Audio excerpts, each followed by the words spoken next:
이재명 정부 첫 국정감사가 시작됩니다.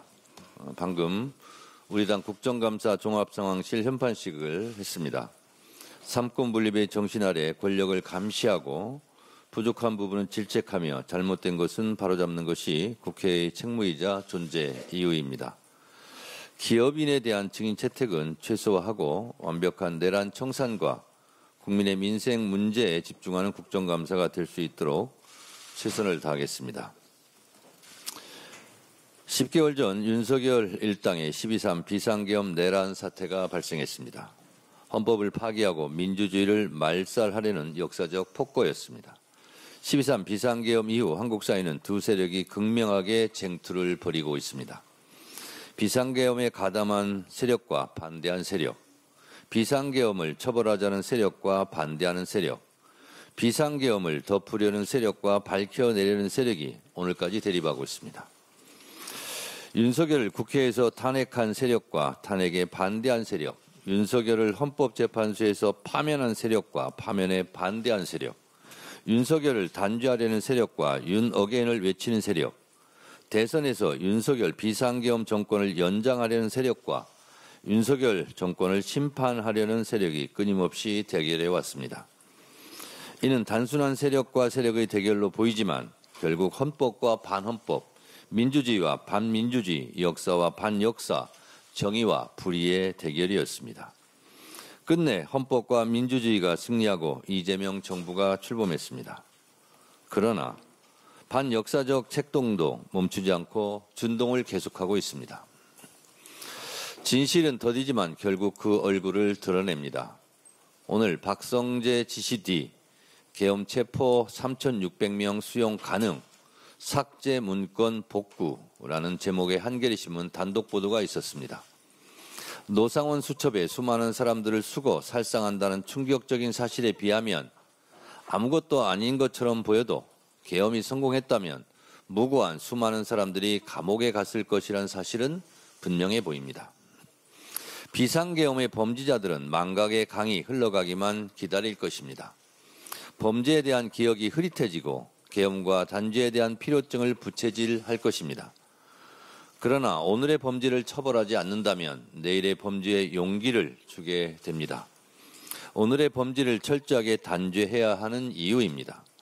그래서 이번 국감이 중요합니다. 내란의 잔재를 깨끗하게 청산하고 대한민국이 새 출발해야 합니다. 그 출발점이 이번 국정감사였으면 좋겠습니다.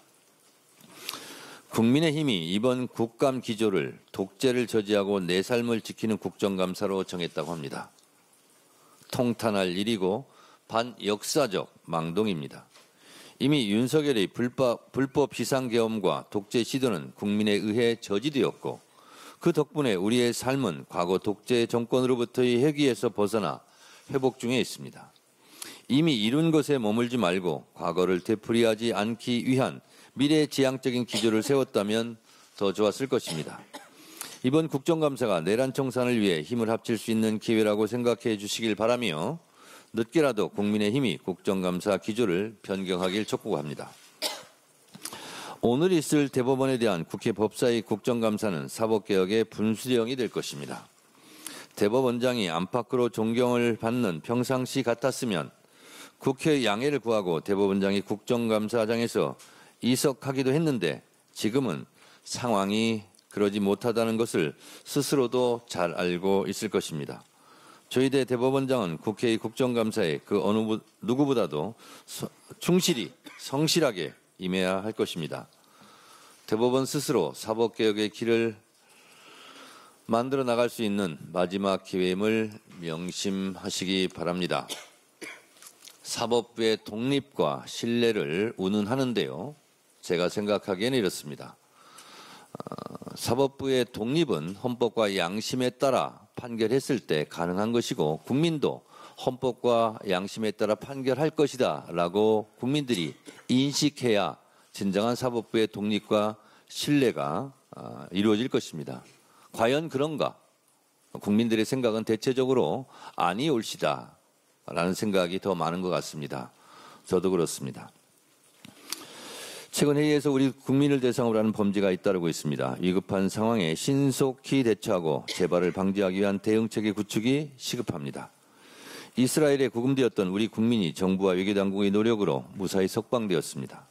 국민의 생명과 안전을 위해 최선을 다했을 외교관계 당국자들께 진심으로 감사드립니다. 김하연 활동가의 안전 귀국을 환영합니다. 또 캄보디아 내 범죄 집단에 감금당했다가 구출된 한국인 2명의 경우에는 우리 당 박찬대 의원실의 신속한 구조 요청과 외교당국의 공조로 무사히 고국의 땅을 밟을 수 있었습니다. 천만다행입니다. 하지만 아직도 해외 어딘가에서 애타게 구조를 기다리는 우리 국민들이 더 있을 것으로 추측됩니다.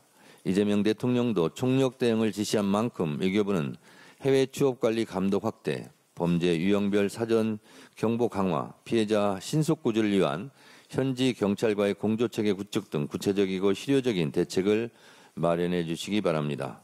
더불어민주당은 이번 국정감사를 통해 재외국민보호 시스템 전반을 면밀하게 점검하고 영사조력법 개정 등 법 제도적 정비에 나서겠습니다. 미중 무역 갈등이 재점화되고 있습니다. 갈등이 협력으로 바뀌도록 에이펙 정상회의를 준비해야 합니다. 트럼프 대통령이 중국의 히토류 수출 통제에 맞서 중국에 100% 추가 관세를 부과하고 핵심 소프트웨어 수출도 통제하겠다고 밝혔습니다. 지난 4월에도 미국과 중국이 서로에게 100%가 넘는 초고율 관세를 부과하겠다면서 한 차례 갈등을 빚은 바 있습니다. 수출로 먹고 사는 우리나라 입장에서는 미국과의 관계도 중요하고 중국과의 관계도 중요합니다. 이럴 때일수록 국익 중심 실용 외교가 더욱 절실합니다. 이번 달 말 개최되는 경주 에이펙 정상회의가 국가 간 갈등은 소강시키고 협력은 확대해서 인류 전체의 공동 번영에 이바지하는 장이 될 수 있도록 더욱 만전을 다해야 하겠습니다. 이재명 대통령도 미중 간 가결에서의 한국을 강조했습니다. 강대국 간의 갈등을 대한민국이 중재하겠다는 능동적 자세도 필요합니다. 대한민국이 다사다난한 국제 정세 속에서 중재자의 역할을 다할 수 있도록 더불어민주당은 경주 에이펙 정상회의 성공적인 개최에 모든 노력을 다할 것입니다. 국정감사 이후 에이펙 기간 동안만이라도 국익을 위해 국회가 초당적으로 무정쟁 에이펙으로 협력을 할 것을 다시 한번 강조합니다. 감사합니다.